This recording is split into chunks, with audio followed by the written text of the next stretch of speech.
좋은 아침입니다. 우리 찬양하시면서 아침 제풀 함께 드리시겠습니다.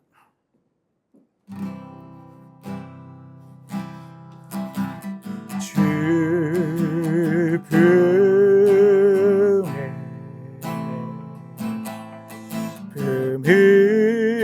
품으소서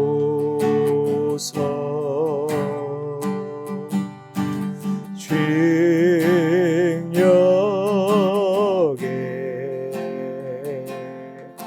발로 덮으소서 거친 파도나 양에 와도 주와 함께 날아오르리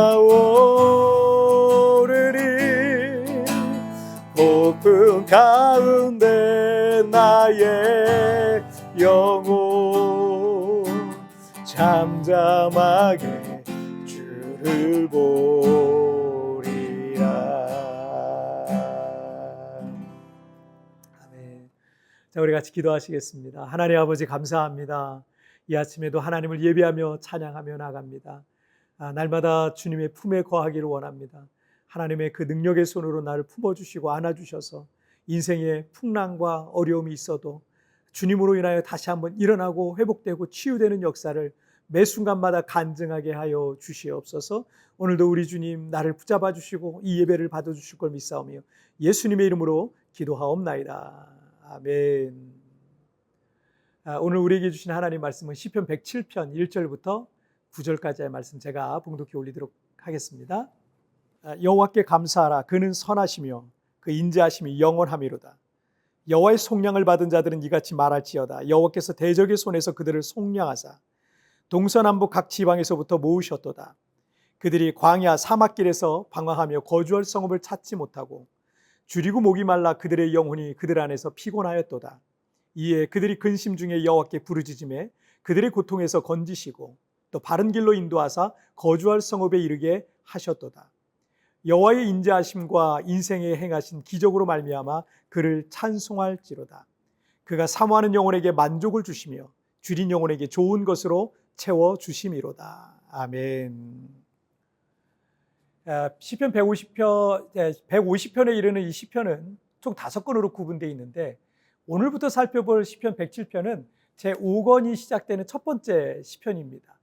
일반적으로 이 시의 저술 배경을 바벨론 포로에서 귀환하게 된 사실을 기념하기 위해 지은 시로 이렇게 보고 있습니다. 그런데 이스라엘 백성들의 이 흥왕과 쇠퇴와 몰락 그리고 그들의 귀환 등은 우리 인간 생활 속에서 모양만 다르지 사실 동일하게 나타나는 일들인 것입니다. 이스라엘 백성들에게 하나님의 개입과 은혜가 있었던 것처럼 우리에게도 하나님께서 개입하시고 은혜를 베풀고 계시는 겁니다. 시편 1권과 2권의 경우는 대부분이 다윗의 시편으로 구성되어 있습니다. 시의 내용은 주로 이제 탄식시가 많거든요. 근데 오늘부터 시작되는 제5권의 44편 중에서도 다윗의 시는 한 16개 정도 해당됩니다. 하지만 제5권은 찬양과 감사에 초점이 많이 맞춰져 있는 걸 볼 수 있습니다. 그래서 오늘 보면 시편 107편 1절을 보시면 여호와께 감사하라. 그는 선하시며 그 인자하심이 영원함이도다 라고 이렇게 시작하고 있습니다. 하나님의 선하심과 인자하심에 감사하며 찬양하라는 거죠. 그 이유가 2절과 3절을 보시면 여호와의 속량을 받은 자들은 이같이 말할지어다. 여호와께서 대적의 손에서 그들을 속량하사 동서남북 각 지방에서부터 모으셨도다. 이스라엘은 BC 586년 바벨론 제국에 의해 멸망했고 백성들은 이 바벨론 제국 전역에 뿔뿔이 흩어져서 포로로 끌려가게 됩니다. 포로들이 한 곳에 모여 있으면 독립운동 같은 것을 하기 때문에 고대 식민 정책은요 그들이 뭉치지 못하도록 뿔뿔이 흩어놓았던 겁니다. 그런데 하나님께서 그들을 자유케 하시고 바벨론 제국의 이 동서남북 각 지방에서부터 모으셔서 사모하던 예루살렘과 유다의 땅으로 귀환을 준비시켰던 것이죠. 4절과 5절을 한번 보실까요? 그들이 광야 사막길에서 방황하며 거주할 성읍을 찾지 못하고 줄이고 목이 말라 그들의 영혼이 그들 안에서 피곤하였도다. 별다른 교통수단이 없던 시대에 이스라엘 백성들이 약 1500km의 거리나 되던 이 바벨론에서 예루살렘까지 이동하려면 하루 이틀에 끝나는 여정은 아니었습니다. 길은 험난한 광야길이었고 어린아이들이나 여성들, 노인들도 있었고 중간중간 들짐승들과 도적대의 습격을 견뎌내면서 약 4개월에 걸쳐서 이동을 해야 됐습니다. 이 4절과 5절은 그 험난한 여정을 표현하고 있는 거죠.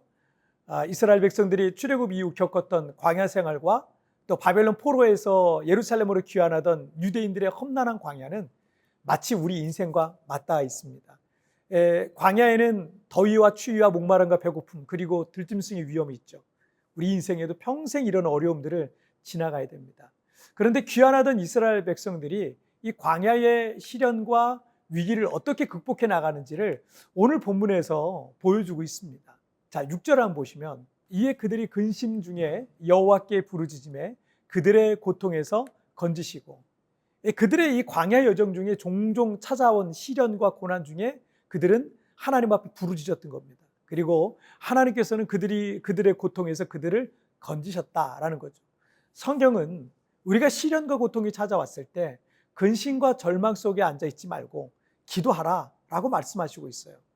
똑같은 시련과 고난을 겪더라도 기도와 시련을 가지고 맞서는 사람과 맨몸으로 그 시련과 고난을 당하는 사람은 고난 기간의 마음의 상태가 다르고 고난 이후의 결과물이 다를 수밖에 없습니다.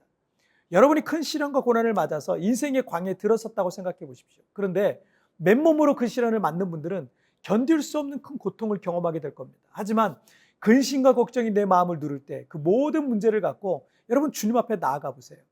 하나님께서 흔들리는 마음을 붙잡아 주십니다. 그리고 내가 나아가야 할 길을 보여주시기도 하고요. 나를 이끌어 가시는 겁니다.